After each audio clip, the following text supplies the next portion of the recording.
बिस्मिल्लाहिर्रहमानिर्रहीम रब्बिश्रह ली सदरी वयस्सिर ली अमरी वाहलुल उक़दतम मिन लिसानी यफ़क़हू क़ौली।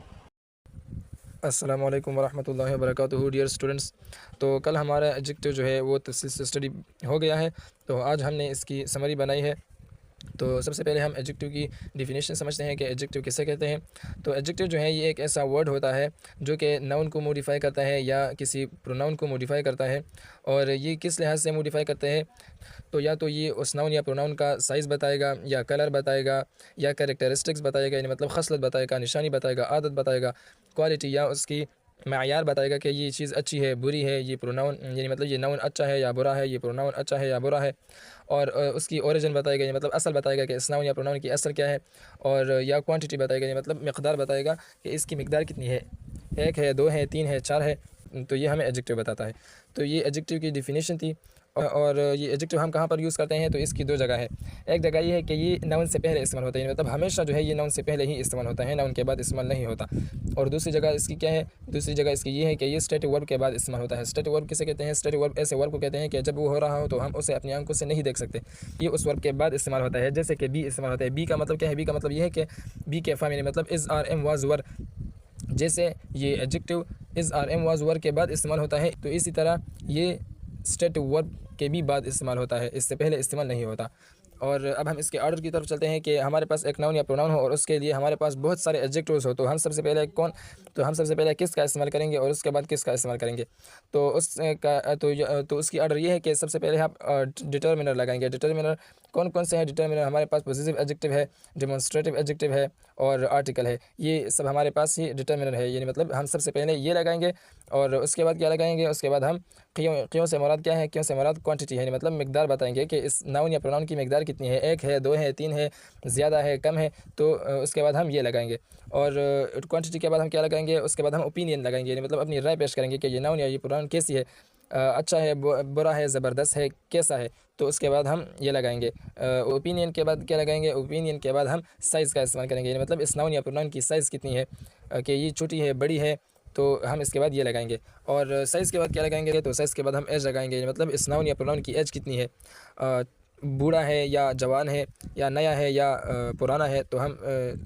तो साइज़ के बाद हम उसकी एज लगाएंगे।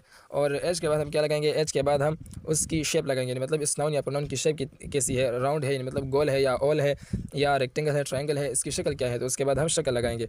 और शक्ल के बाद हम क्या लगाएंगे, शक्ल के बाद हम इसका कैरेक्टरिस्टिक्स लगाएंगे, यानी मतलब इस नाउन या प्रोनाउन की खसलत क्या है, इसकी निशानी क्या है, आदत क्या है। तो उसके बाद हम यानी साइज़ तो शेप के बाद हम कैरेक्टरिस्टिक्स का इस्तेमाल करेंगे कि इसकी खसलत क्या है, खूबी क्या है इस नाउन या प्रोनाउन की। और कैरेक्टरिस्टिक्स के बाद हम क्या लगाएंगे, तो कैरेक्टरिस्टिक के बाद हम ओरिजिन का इस्तेमाल करेंगे कि ये नाउन या प्रोनाउन की असल क्या है, मतलब ये कहाँ से आ गई है, इसकी असल क्या है। तो हम कैरेक्टरिस्टिक्स के बाद ओरिजिन का इस्तेमाल करेंगे। और ओरिजिन के बाद हम किस चीज़ का इस्तेमाल करेंगे, तो ओरिजिन के बाद हम मटेरियल वाले एडजेक्टिव का इस्तेमाल करेंगे, मतलब इस नाउन या प्रोनाउन की मादा क्या है, ये किस चीज़ से बनाई गई है, तो फिर हम उसको लगाएंगे। मतलब ओरिजिन के बाद हम मटेरियल का इस्तेमाल करेंगे कि ये चीज़ किस मादे से बनाई गई है। और सबसे आखिर में हम क्या करेंगे, पर्पस का इस्तेमाल करेंगे कि ये नाउन या ये प्रोनाउन हम किस मकसद के लिए इस्तेमाल करते हैं। तो हम सबसे आखिर में इसके पर्पस का एडजेक्टिव लगाएंगे। तो ये था इसका ऑर्डर। अब हम इसकी डिग्री की तरफ चलते हैं। तो यहाँ पर तो हमारे पास एडजेक्टिव की 3 डिग्रियाँ हैं, पॉजिटिव डिग्री, कंपैरेटिव डिग्री और सुपरलेटिव डिग्री। तो ये पॉजिटिव डिग्री ऐसी डिग्री होती तो ये पॉजिटिव डिग्री एडजेक्टिव की वो डिग्री होती है कि ये इस नाउन या प्रोनाउन की अपनी ज़ाती डिग्री होती है, मतलब किसी दूसरे के मुकाबले में नहीं होती, बल्कि सिर्फ इसके साथ ख़ास होती है। जैसे कि हम कहते हैं कि he is a good man. तो यहाँ पर ये गुड जो है ये हमारे पास क्या है, ये एक एडजेक्टिव है। और इसका किसी दूसरे के साथ मुकाबले में हमने ये नहीं कहा कि ये इसके मुकाबले में अच्छा है। तो इसलिए यहाँ पर ये गुड जो है ये हमारे पास क्या है, ये एडजेक्टिव है। और कौन सी डिग्री है इसकी, तो यहाँ पर ये इसकी पॉजिटिव डिग्री है। क्यों, क्योंकि ये इसकी अपनी खासियत है, मतलब किसी दूसरे के मुकाबले में हमने इसको नहीं दी, बल्कि ये इसकी अपनी खासियत है, अपनी खूबी है। और दूसरी कौन सी डिग्री है, तो दूसरी इसकी डिग्री है कंपेरेटिव। कंपेरेटिव के माने से ही पता चलता है कि इसमें कंपेरिजन होता है। तो कंपेरेटिव डिग्री कौन सी डिग्री होती है, तो कंपेरेटिव डिग्री वो डिग्री होती है कि हम एक सिफत में, यानी मतलब एक एडजेक्टिव में हम एक शख्स का दूसरे शख्स के साथ मुकाबला करते हैं कि इस शख्स के मुकाबले में ये शख्स बेहतर है या इस शख्स के मुकाबले में ये शख्स बुरा है, या जो भी एडजेक्टिव आप वहाँ पर इस्तेमाल करते हैं। और कंपेरेटिव डिग्री को हम कैसे बनाएंगे, तो ज़्यादातर कंपेरेटिव डिग्री जो है वो हम इस पॉजिटिव डिग्री के आखिर में ER का इजाफा करके पॉजिटिव डिग्री बनाते हैं। और इस पॉजिटिव डिग्री के बाद हम किस चीज़ का इस्तेमाल करेंगे, हम देन का इस्तेमाल करेंगे। और जैसे कि यहाँ पर मैं आप लोगों को एग्जांपल दे देता हूँ कि फास्ट जो है हमारे पास ये एक एडजेक्टिव है, और हम इसके आखिर में क्या लगा लेते हैं, ई आर लगा लेते हैं, तो ये हमारे पास क्या बन गया, कंपेरेटिव डिग्री बन गया फास्टर। और इसके बाद हम किस चीज़ का इस्तेमाल करेंगे, हम इसके बाद देन का इस्तेमाल करेंगे। और इसकी तीसरी डिग्री हमारे पास क्या है, वो है सुपरलेटिव। तो सुपरलेटिव डिग्री किसे कहते हैं, तो सुपरलेटिव डिग्री वो डिग्री होती है कि ये हम एक शख्स की सिफत बयान करते हैं, मतलब एक शख्स की खासियत बयान करते हैं, लेकिन वो खासियत एक शख्स के मुकाबले में नहीं होती, बल्कि इसके अलावा जो भी लोग होते हैं उन सब के मुकाबले में वो खासियत हम बताते हैं कि ये शख्स इन सब से बेहतर है। यानी मतलब हम उस शख्स का मुकाबला बहुत सारे लोगों के साथ करते हैं कि ये सिफत सिर्फ और सिर्फ इस शख्स में पाई जाती है और किसी में नहीं।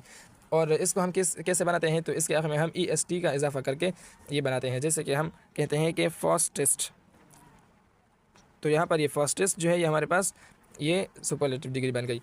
और अब एक और बात भी ज़हन में रखना चाहिए कि ये ज़रूरी नहीं कि हर डिग्री का जो है कि हर एडजेक्टिव का हम ER और EST के साथ इजाफा करके कंपेरेटिव और सुपरलेटिव डिग्री बनाते हैं, नहीं, बल्कि जो एडजेक्टिव हमारे पास बड़े होते हैं तो उसके साथ हम ER या EST का इजाफा नहीं करते, बल्कि कंपेरेटिव डिग्री के साथ हम मोर का इस्तेमाल करते हैं और सुपरलेटिव डिग्री के साथ हम मोस्ट का इस्तेमाल करते हैं। मतलब ऐसा कहते हैं कि मोर फास्ट, या ऐसे कहते हैं कि मोर ब्यूटीफुल या मोस्ट ब्यूटीफुल। तो ये था आप लोगों का समरी ऑफ एडजेक्टिव। तो उम्मीद है आप लोगों को समझ आ गई होगी। तो मिलते हैं अगली वीडियो में। वस्सलाम।